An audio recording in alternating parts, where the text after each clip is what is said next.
இன்னைக்கு நம்ம இந்திய அணி ஆஸ்திரேலியா அணிக்கு எதிராக இதுவரைக்கும் உலக அளவில் கடந்த 400 வருஷமா எந்த ஒரு டெஸ்ட் மேட்ச் ஆட்டத்திலையுமே நடக்காத ஒரு சம்பவத்தை நம்ம நிதிஷ்குமார் ரெட்டி அதே போல தமிழக பிளேயர் வாஷிங்டன் சுந்தர் இரண்டு பேருமே நிகழ்த்தி நம்ம இந்தியாவையும் ஃபாலோ ஆன்ல இருந்து காப்பாத்தி இந்த டெஸ்ட் மேட்ச் ஆட்டத்தில் தற்போது ஜெயிக்கிறதுக்கான வாய்ப்பை கணிசமா நிதிஷ்குமார் ரெட்டி அதே போல தமிழக பிளேயர் வாஷிங்டன் சுந்தர் இரண்டு பேருமே ஏற்படுத்தி கொடுத்திருக்காங்க. இப்படி இருக்க பேட் லைட்டிங் காரணமா ஆட்டம் இன்னைக்கு கொஞ்சம் சீக்கிரமாகவே முடிச்சுக்கிட்டாங்க. அப்போ நிதிஷ்குமார் ரெட்டி பிரத்யேகமா பத்திரிகையாளர்கள் சந்திப்பில் அவர் பேட்டி ஒன்று கொடுத்திருந்தாரு. அந்த பேட்டியில நான் 50 ரன்னுக்கு உள்ளேயே அவுட் ஆகியிருக்க வேண்டிய ஆளு, ஆனா என்ன தற்போது செஞ்சுரி அடிக்க வச்சதே நம்ம தமிழக பிளேயர் வாஷிங்டன் சுந்தர் அவர்தான் அப்படின்னு நெகிழ்ச்சியுடன் நிதிஷ் ரெட்டி அவர் பேசி தமிழக பிளேயர் வாஷிங்டன் சுந்தர் அவருக்கு மிகப்பெரிய நன்றியை சொல்லியிருக்காரு.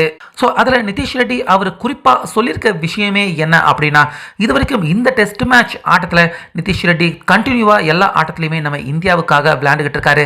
ஆனால் ஒவ்வொரு ஆட்டத்திலையுமே ஹாஃப் செஞ்சுரி அடிக்க அவர் வருவார். ஆனால் கரெக்டாக ஆஸ்திரேலியா கேப்டன் பேட் கமின்ஸ் அவருடைய பவுலிங்கில் அவுட் ஆகி பெவிலியன் திரும்பிடுவார்.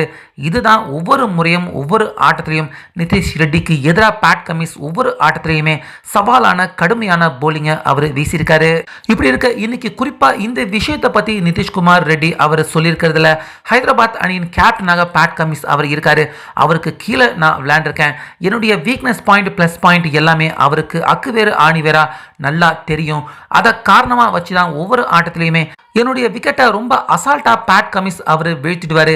இந்த தொடர்லேயே 3-4 முறை என்னுடைய விக்கெட்டை நான் இழக்கிறதுக்கு முக்கியமான காரணமே அவர் தான். இல்லைனா இதுக்கு முன்னாடியே நான் கண்டிப்பாக ஹாஃப் செஞ்சுரி அடிக்கிற ஃபார்மில் தான் இருந்தேன். எல்லா ஆட்டத்திலையுமே பேட் கமின்ஸ் அவர் தான் எனக்கு ரொம்ப பெரிய பிரச்சனையாக இருந்தார்.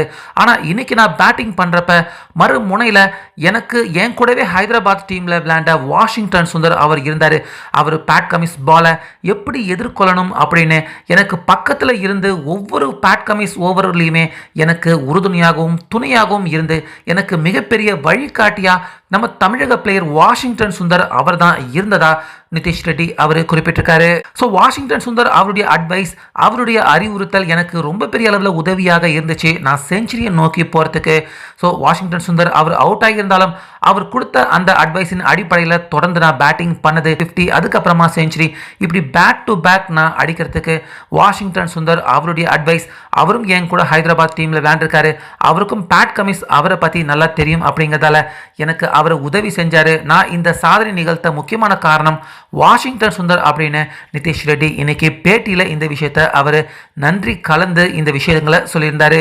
அதே போல 400 வருட ரெக்கார்ட் இன்னைக்கு சாதனை என்ன பிரேக் பண்ணியிருக்காங்க அப்படின்னு பார்த்தீங்கன்னா, இதுவரைக்கும் எல்லா டெஸ்ட் மேட்ச் ஆட்டத்திலையுமே ஒரு பிளேயர் 8ஆவதா இறங்கின பிளேயர் அதுக்கப்புறமா 9ஆவதா உள்ள வந்த பிளேயர் இப்படி இந்த இரண்டு பிளேயர்களுமே இதுவரைக்கும் டெஸ்ட் கிரிக்கெட் வரலாற்றில் 150க்கும் அதிகமான பால் உலக அளவில் யாருமே ஃபேஸ் பண்ணதே கிடையாது.